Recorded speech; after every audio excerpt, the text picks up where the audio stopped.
আজকে কত মায়ের কোল খালি হয়ে যাচ্ছে, শত শত শিশু মারা যাচ্ছে, তাদের সময় মতো হামের টিকা দেওয়া হয়নি।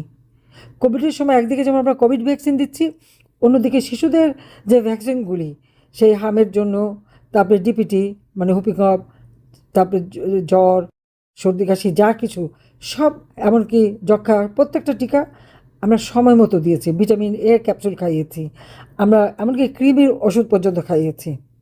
তখন তো সারা বিশ্ব অর্থনীতি স্থবির, কই আমরা তো থেমে যাইনি। মানুষের পাশে দাঁড়াতে চাইলে দাঁড়ানো যায়, কাজ করা যায়। কিন্তু আজকে কি অবস্থা? আজকে কৃষক চাষ করতে পারে না, সার নেই, পাঁচ পাঁচটা সার কারখানা বন্ধ, সেচ, প্রত্যেকটা সেচের জায়গায় দখল করে নিল বিএনপি, মানে ওই জামাত শিবির আর বিএনপি। সেচের পানি তুলতে গেলেও কৃষকদের চাঁদা দিতে হবে, আবার যে ফসল ফলবে সেখান থেকেও চাঁদা দিতে হবে। এ কি জুলুম, অত্যাচার, এ কি নির্যাতন! আমরা তো কৃষকদের হাতেই সেচের ব্যবস্থা ছেড়ে দিয়েছিলাম, তাদেরকে কারো কাছে চাঁদা দিতে হতো না, কিন্তু সেই চাঁদাও দিতে হয়। আর এখন তো তাও বন্ধ, কারণ বিদ্যুৎ নেই। কেন বিদ্যুৎ থাকবে না? ৩,২০০ মেগাওয়াট, পরে আর কিছু বাড়ে ৮০০ মেগাওয়াট বিদ্যুৎ উৎপাদন হতো। সেই বিদ্যুৎ আমরা প্রায় ৩০,০০০ মেগাওয়াটে উন্নীত করি, প্রত্যেক ঘরে ঘরে বিদ্যুৎ পৌঁছে দিই। প্রতিটি কৃষক, তাদেরকে বিদ্যুতে আমরা 20% করে ভর্তুকি দিতাম। সেচের পানি যাতে মানে নষ্ট না হয়, ড্রেন, পাকা ড্রেন কেটে দেওয়া, সুতুলি পাইপ দেওয়া, সময় মতো সেচের ব্যবস্থা, সেটা আমরা করে দিয়েছিলাম। কৃষক যা উৎপাদন করবে, উৎপাদিত পণ্যের জন্য ন্যায্য মূল্য পায়, সেই ব্যবস্থাটা আমরা করেছি। যে কোনো একটা কিছু, সেটা যেমন আলু উৎপাদন বেশি হলো, বেশি হলে চাহিদা কমে গেলে দাম কমে যাবে, আমরা সাথে সাথে সেই আলু সরকারের পক্ষ থেকে নিয়ে আমরা যখন ওএমএস দিয়েছি, সেখানে আমরা আলু দিয়েছি। আমরা যে সাধারণ মানুষকে বিনামূল্যে যাদেরকে আমরা চাল দিই, তাদের সেই সাথে আলু কিনে দিয়ে দিয়েছি, যাতে কৃষক তার উৎপাদিত পণ্যের ন্যায্য মূল্য পায়। আজকে আমরা কি দেখি? আলু চাষ করলে, আলু উৎপাদন করে হাটে যে বিক্রি করতে পারে না, এক মণ আলু যদি একসময় 10 টাকা 20 টাকা দাম হয়, কৃষকের তো দাম মানে কি, তার কোনো উৎপাদনের যে খরচ তাও তো ওঠে না। দেখবে কে? দেখার কেউ নেই। সরকার কি আছে? সরকার নাই। হ্যাঁ আছে। আওয়ামী লীগ বাংলাদেশকে অর্থনৈতিকভাবে সমৃদ্ধশালী করলো, আওয়ামী লীগ দেশকে উন্নত করলো, উন্নয়নশীল দেশের মর্যাদা উন্নীত করে দিল। এবারেও 2009 সালে যখন সরকার গঠন করি, 26 লক্ষ মেট্রিক টন খাদ্য ঘাটতি। অথচ 2001 সালে আমি যখন সেই কেয়ারটেকার গভর্নমেন্টের হাতে ক্ষমতা হস্তান্তর করি, তখন তো আমি 26 লক্ষ মেট্রিক টন খাদ্য মজুদ রেখে এসেছিলাম। তাহলে 8 বছর পরে যখন আবার সরকার গঠন করি, তখন দেখি ওই পরিমাণ খাদ্যের ঘাটতি রয়েছে। এই ঘাটতিটা কেন হলো? কারা করলো? আজকে আমরা দেখি কৃষকের মধ্যে হাহাকার, সার নাই, সেচ নাই, বিদ্যুৎ নাই, বিদ্যুৎ সেচে মেশিন চালাবার তেল নাই, পানি নাই, গ্যাস নাই। সাধারণ মানুষ হাহাকার করে যাচ্ছে, শুধু কৃষক না, আজকে শ্রমিকরা শ্রমের মূল্য পায় না, তেল গ্যাস নেই, তারা যে কাজ করে খাবে, সেই স্কুটার বলেন বা সেই থ্রি হুইলার বলেন অথবা বাস, সব কিছু, এমনকি সাধারণ মানুষ তার গাড়িটাই চালানো আজকে কষ্টকর। কেন? তেল নাই। কোভিডের সময় তো সব কিছু বন্ধ ছিল, আমদানি বন্ধ ছিল, কই তখন তো কোনো সমস্যা আমরা হতে দেইনি। তাহলে এখন কেন এই সমস্যা হবে? যা মজুদ রেখে আসলাম তা গেল কোথায়? অবশ্য সারের যে বাফার স্টক রেখে দিয়েছিলাম বা চালের যে বাফার স্টক ছিল, সেগুলি এখনও ব্যবহার করছে। আমাদের রাখা জিনিসগুলি খেয়ে ওই সুদখোর বাটপার ইনুস, সে মহা আনন্দেই চলে গেছে। আর এখন আসছে আর একজন, যে একেবারে গ্রেনেড হামলাকারী, অস্ত্র চোরা কারবারি, দুর্নীতিবাজ। আমার কথা না, আমেরিকার FBI সাক্ষী দিয়ে গেছে, সে হচ্ছে প্রধানমন্ত্রী। কি আশা করেন তার কাছ থেকে? কী দিতে পারি? দেশটাকে জানতে হয়, দেশের মানুষকে ভালোবাসতে হয়, তবেই না কাজ করতে পারে। তো তাদের মধ্যে তো সেই দায়িত্ববোধ নেই। এসেছে তো পয়সা বানাতে। শেয়ার মার্কেটের হাজার হাজার কোটি টাকা চলে গেল, এনুসও খেয়ে গেছে, তারেক বাহিনীও খেয়ে যাচ্ছে। চমৎকার, দুজনে ভালোই মিলে গেছে। আমি একটা কথাই বলবো, যে এখন যে কৃষক যে দুরবস্থা, এ তো চলতে পারে না। প্রত্যেকটা অঞ্চলে কৃষকদের সঙ্গে যোগাযোগ করতে হবে, সমস্যাগুলি জানতে হবে, এবং কৃষকদের নিয়েই মানববন্ধন করতে হবে, মিছিল মিটিং করতে হবে, লিফলেট বিলি করতে হবে এবং দাবি তুলতে হবে যে আমরা সার চাই, সেচ চাই, তেল চাই, বিদ্যুৎ চাই, উৎপাদিত পণ্যের ন্যায্য মূল্য দিতে হবে, কৃষকের পেটে লাথি মারা চলবে না। এই দাবি নিয়ে আজকে নামতে হবে। কেন কৃষক লীগের প্রেসিডেন্ট আজকে বন্দী থাকবে? তার অপরাধটা কি? আজকে আওয়ামী লীগের লক্ষ লক্ষ নেতাকর্মীর বিরুদ্ধে মামলা, নাহলে প্রায় 5-6 লক্ষ নেতাকর্মীর বিরুদ্ধে মামলা দিয়েছে। আর যাদের মামলা নেই, অজ্ঞাতনামাতে সেই মামলা ধরে দেয়। এক একজনের বিরুদ্ধে কতগুলি করে মামলা, তারপরে কারাগারে বন্দি।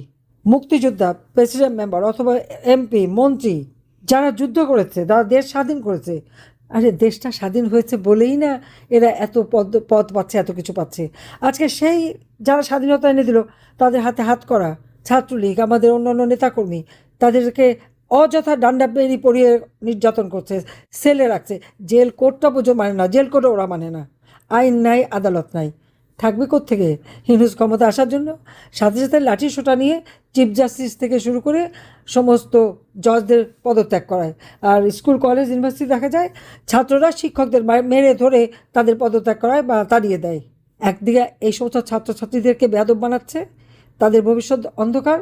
এমনকি আজকে আইনের শাসন নাই, আর মিথ্যা মামলা, আর সাথে সাথে শাস্তি, মৃত্যুদণ্ড আর শাস্তি, এগুলি এত সহজ হয়ে গেছে বাংলাদেশে যা তা বলার মতো না। তারা কি ভেবেছে কি আওয়ামী লীগকে ওরা ব্যান্ড বললো আর ব্যান্ড হয়ে গেল?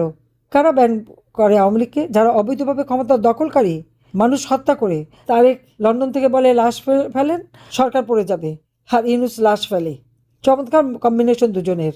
এইরকম চমৎকার মিল বোধহয় কোনোদিন পাওয়া যায়নি। যে দেশটা মাত্র এই 2024 সালের 5ই আগস্ট এক পর্যন্ত যেখানে মানুষের সব অধিকার ছিল, আজকে সব এক একে শেষ। জুলাইয়ের 15 তারিখ থেকে হত্যাকাণ্ড শুরু করলো। হত্যা শুরুই করলো আমার ছাত্রলীগের ছেলে সবুজ আলীকে দিয়ে, কিন্তু সবুজ আলী শহীদ হতে পারলো না। আর আবু সাইদ, যার বুকে গুলি লাগে নাই, তার বুকে গুলি লেগে নাকি সে মরে গেল। এখন পোস্টমর্টমে বেরোলো, তার বাবা সাক্ষী দিল ওর মাথার পেছনে আঘাত লেগেছে, বুকে কোনো গুলির চিহ্ন নাই। কিন্তু তারপরও সারা বিশ্ব জুড়ে রটালোকি, আবু সাইদ বুকে গুলি খেয়ে তাকে পুলিশ নাকি মেরে ফেলেছে, আমি নাকি হত্যা করেছি। তো গুলিটা কোথায় লাগলো তার তো কোনো প্রমাণ নাই। মিথ্যা 1400 মানুষ নাকি আমি হত্যা করেছি, আজ পর্যন্ত কিন্তু তালিকা দিতে পারেনি। আর জাতিসংঘ ওই ইউনুস সেন্টার থেকে যা তৈরি করে দেয় তাই লিখে দিয়ে এই মিথ্যা অপবাদ সারা বিশ্বব্যাপী দিল, কিন্তু আজকে প্রমাণ কি করতে পেরেছে? পায়নি। আমি কেন মানুষ হত্যা করতে যাব? আমি যখনই শুনলাম লাশ ফেলবে, আমার তখনই যে এই লাশ তো, এটা তো পুলিশের গুলিও না, কিছু না, এখন বেরোচ্ছে স্নাইপার রাইফেল দিয়ে একের পর এক যে হত্যাকাণ্ড করে সমস্ত দোষ আওয়ামী লীগের উপর। হত্যা করলো ইউনুস তারেকরা মিলে, জামাত ইউনুস তারেক এরাই তো মিলে হত্যা করলো। আর সব মামলা আওয়ামী লীগের বিরুদ্ধে, এদেরকে যারা এই হত্যাকাণ্ড অগ্নিসন্ত্রাসের সাথে জড়িত তাদের দেওয়া হলো দায় মুক্তি। আইন নাই, আইনের শাসন নাই, বিচার নাই, লেখাপড়ার সুযোগ নাই, বিদ্যুৎ নাই, পানি নাই, গ্যাস নাই, সার নাই, মানুষের কাজ নাই, শিল্প কলকারখানা বন্ধ। আর আওয়ামী লীগের শত শত হাজার হাজার নেতাকর্মীকে কারাগারে বন্দি করে রেখেছে। প্রায় 10,000-এর উপর আমাদের নেতাকর্মী, তাদেরকে হত্যা করেছে, গুম করেছে, পুড়িয়ে মেরেছে, লাশ ভাসিয়ে দিয়েছে। একটা বাড়িতে আগুন দিয়েছে, 5-6 জন করে মারা গেছে, এমনকি 32 নম্বরে আগুন দিয়েছে, সেখানেও লাশ রাস্তায় পড়ে, সেগুলি শনাক্তও হয়নি, তাদের নাম ঠিকানাও এখনো পাওয়া যায়নি। হাজার হাজার পুরুষ মেয়ে পা বেঁধে ঝুলানো, আওয়ামী লীগ মেয়ে, যুবলীগ, ছাত্রলীগ মেয়ে পা বেঁধে ঝুলানো, তাদের উপর নির্যাতন। শুধু ঢাকা শহর না, বাংলাদেশের বিভিন্ন অঞ্চলে এত অবিচার, এত অন্যায়, এত অত্যাচার, এত নির্যাতন। যারা এটা করছে তাদের আমি জনগণকে আহ্বান করব যে বিচার আপনাদের কাছে দিতে চাই। আমরা কোনো অন্যায় করিনি, আমি কোনো মানুষ খুন করে ক্ষমতা আসিনি, আমি জনগণের শক্তিতেই ক্ষমতা এসেছি। মানুষের লাশ ফেলে আমার ক্ষমতায় আসার কোনো অভিপ্রায় ছিল না, কিন্তু মিথ্যা অপবাদ দিয়ে মৃত্যুদণ্ড দিয়েছে, আমি পরোয়া করি না। আমি আল্লাহর উপরে বিশ্বাস করি, বারবার তো মৃত্যুর মুখোমুখি হয়েছি, কিন্তু এদেশের মানুষ, কৃষক, শ্রমিক, মেহনতি মানুষ, দিনমজুর, রিক্সাওয়ালা, খেটে খাওয়া মানুষ, তাদের ভাগ্যের পরিবর্তনের জন্যই কাজ করেছি এবং করেও ফেলেছিলাম। সেই দারিদ্রের হার আমি মাত্র 18% নামিয়ে এনেছি, হতদরিদ্র মাত্র 5%। আর 2টা মাস সময় পেলে বাংলাদেশ হতো হতদরিদ্র মুক্ত বাংলাদেশ, একটা মানুষও গৃহহীন ভূমিহীন থাকতো না। কিন্তু আজকে আবার মানুষের ঘর নাই, বাইরে সব জ্বালিয়ে পড়ে ছাড়কার। আওয়ামী লীগের প্রত্যেকটা নেতা কর্মীদের বাড়িতে হামলা, লুটপাট। এই এত লুটপাট করা জিনিস যে তারা নিয়ে গেছে, লজ্জা করে না অন্যের জিনিস লুট করে খেতে? যারা নেয় আবার অনেকে ভিক্টরি দেখায়, কিরকম চুরি করলেও ভিক্টরি দেখাবে। মানুষের তো মান সম্মান ইজ্জত বলে থাকে, তাও এদের নাই। 32 নম্বর কি অপরাধ করেছে? 2টা বোন উত্তরাধিকার সূত্রে ওইটুকু পেয়েছিলাম, জনগণকে দান করে দিয়েছি, ট্রাস্ট করে দিয়েছি। এই ট্রাস্ট থেকে প্রায় 2400 মানুষকে আমরা সাহায্য করতাম, 1600-1700 ছাত্রছাত্রীদের আমরা স্টাইপেন্ড দিতাম, সব বন্ধ হয়ে গেছে। এই যে যে মানুষগুলি চিকিৎসা বা তাদের জীবনের যাত্রার জন্য টাকা দিয়ে সাহায্য করতাম ট্রাস্টের থেকে, আজকে তারা না খেয়ে মারা যাচ্ছে। সারা বাংলাদেশে আজকে হাহাকার। আবার বাংলাদেশটাকে ভিক্ষুকের জাতিতে পরিণত করলো। উন্নয়নশীল দেশের মর্যাদা এনেছিলাম, সেই উন্নয়নশীল দেশের মর্যাদায় থাকতে দিল না বাংলাদেশকে। এরা কারা? জাতির পিতা বঙ্গবন্ধু শেখ মুজিবুর রহমানের নেতৃত্বে যে পাকিস্তানি হানাদার বাহিনীকে পরাজিত করে এই বাঙালি জাতি বিজয় অর্জন করেছিল, বিজয় জাতি হিসেবে বিশ্ব দরবারে মাথা উঁচু করে চলতো। এই বাঙালি জাতিকে অর্থনৈতিকভাবে, রাজনৈতিকভাবে, সামাজিকভাবে, সাংস্কৃতিকভাবে উন্নত করে যেখানে জাতির পিতা যুদ্ধবিধ্বস্ত দেশ উন্নত করে স্বল্পোন্নত দেশে উন্নীত করেছিলেন, তারই পদাঙ্ক অনুসরণ করে সেই আদর্শ বুকে নিয়ে স্বল্পোন্নত দেশ থেকে জাতির পিতার স্বপ্ন পূরণে বাংলাদেশকে উন্নয়নশীল দেশের মর্যাদায় উন্নীত করেছি, সেটাও ধ্বংস হয়ে গেছে, করতে পারলো না। এই ২৬ থেকে আমাদের যাত্রা শুরু হওয়ার কথা ছিল, আমরা যখন উৎসব করব উন্নয়নশীল দেশ হিসেবে, আজকে তখন সকলের চোখের পানিতে বাংলাদেশ ভাসছে। আজকে সকলকে ঐক্যবদ্ধ হতে হবে। আপনারা প্রত্যেকটা কৃষক লীগের নেতাকর্মী, আপনারা যা যা এলাকায় কৃষকের পাশে দাঁড়ান, তাদের নিয়ে আন্দোলন শুরু করেন। আপনারাই তাই সময় দেন, আন্দোলন করেন, যে কৃষকের যা যা প্রয়োজন সব তাদের দিতে হবে। ফসল উৎপাদনে যা যা দরকার, আমরা তো রিসার্চ করি, এমনকি পাটের রিসার্চ করে পাটের জন্ম রহস্য আমরা উদ্ভাবন করেছি। তরি তরকারি, ফল মূল সব কিছু আমরা শুধুমাত্র গবেষণার মাধ্যমে উৎপাদন দ্বিগুণ তিনগুণ আমরা বৃদ্ধি করতে পেরেছি। আজকে কেন আবার সব বন্ধ হয়ে যাবে? কেন বাংলাদেশকে আবার অন্যের কাছে হাত পেতে চলতে হবে? এটা চলতে দেওয়া যায় না, এটা আমরা দেব না। কাজে সকলকে ঐক্যবদ্ধ হয়ে আমাদের কৃষক শ্রমিকের পাশে দাঁড়ান, খেটে খাওয়া মানুষের পাশে দাঁড়ান, নিম্নবিত্ত মধ্যবিত্ত মানুষের পাশে দাঁড়ান। ৫ কোটি নিম্নবিত্ত মানুষকে মধ্যবিত্ত উন্নীত করেছে, আজকে ৬ কোটি মানুষকে আবার দরিদ্র সীমার নিচে নিয়ে গেছে ইউনূস। মানে এরকম একটা ভণ্ড বাটপার আজকে দেশটাকে তছনছ করেছে। আর ওইতে চোরের সাক্ষী মানে আর একজন খুনি এসে বসেছে, লুটপাট আবার শুরু করেছে, দেশের দিকে খবর নাই। তার এক প্ল্যান আছে, সেই প্ল্যান কি? জনগণ পেট্রোল পাবে না। তারেকের প্ল্যান পেট্রোল পাবে না, তারেকের প্ল্যান বিদ্যুৎ পাবে না, তারেকের প্ল্যান খাদ্য পাবে না, তারেকের প্ল্যান কৃষক সেচ পাবে না। এই তো প্ল্যান দেখাচ্ছে সে। লেখাপড়া করা যাবে না, সব ধ্বংস। দেশটাকে ধ্বংসের হাত থেকে দেশকে বাঁচাতে হবে। কাজে সবাই ঐক্যবদ্ধ হন। জাতির পিতা স্বাধীনতা দিয়ে গেছেন, আমরা উন্নয়নশীল দেশের মর্যাদা উন্নীত করেছিলাম। ইনশাল্লাহ এই বাংলাদেশের জনগণ সকল কাজকে রুখে দাঁড়াতে হবে। ঘন্টার পর ঘন্টা বসে থাকলে তো আর তেল পাওয়া যাবে না। কাজে এখানে সকলকে রুখে দাঁড়াতে হবে, প্রতিবাদ করতে হবে, প্রতিরোধ গড়ে তুলতে হবে। এই সমস্ত জঞ্জাল সরকারগুলিকে বিদায় দিয়ে দিতে হবে।